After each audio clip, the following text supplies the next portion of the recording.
This presentation examines how Canada's Online News Act, more commonly known as Bill C18, was designed to strengthen the journalism sector but instead produced consequences that reshaped the information ecosystem. When major platforms blocked news sharing in response to the law, Canadians lost access to trusted sources in spaces where they previously consumed most of their news.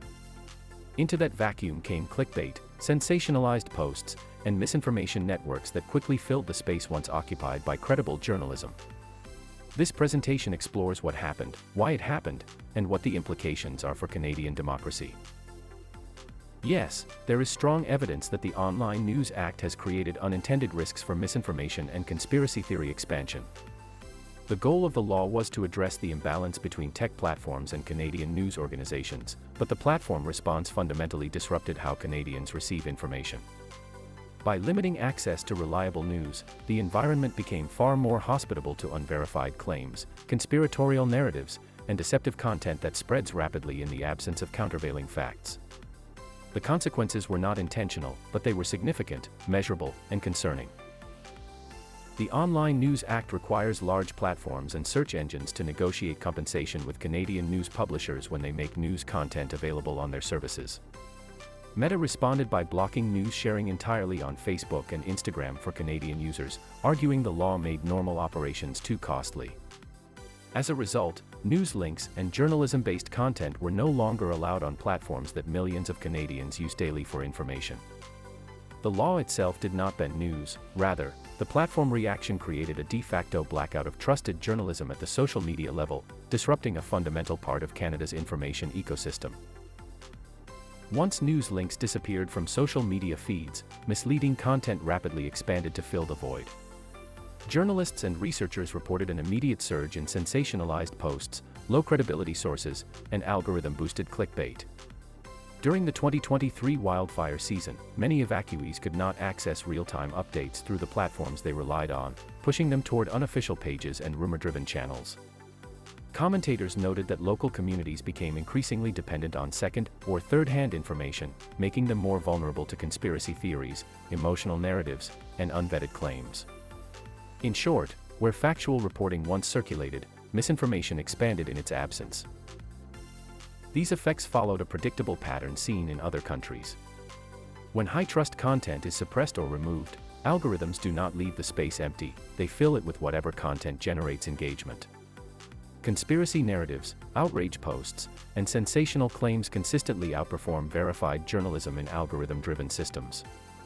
Without credible local news links, people turn to fringe accounts or partisan voices, sometimes unknowingly. In emergencies, this dynamic becomes dangerous, as misinformation spreads faster than government or mainstream sources can counter it. The unintended consequences were not theoretical, they were structural, predictable, and visible in real time.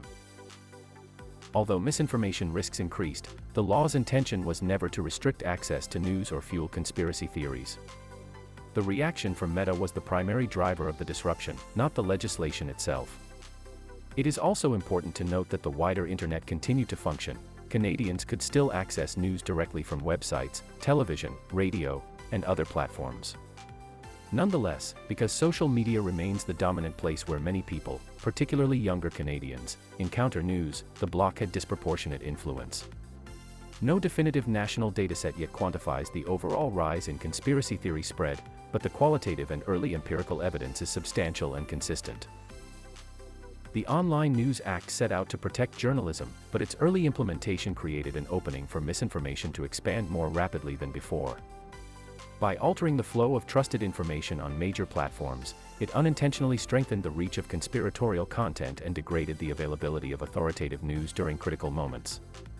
While the law was rooted in legitimate concerns about media sustainability, the consequences demonstrate how delicate Canada's information environment has become. Understanding these impacts is essential if Canada is to build a resilient media ecosystem that protects both journalism and democratic stability. This analysis is supported by 4 key sources.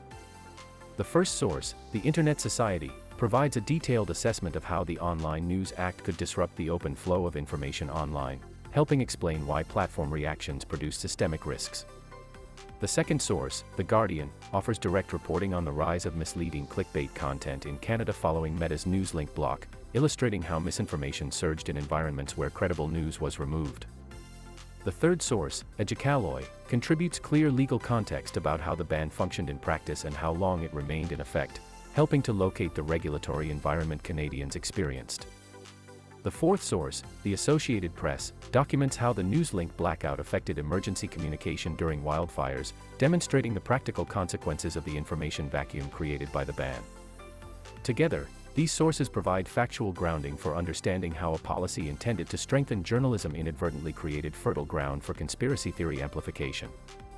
Viewers can pause here to view the full citations and follow the source material.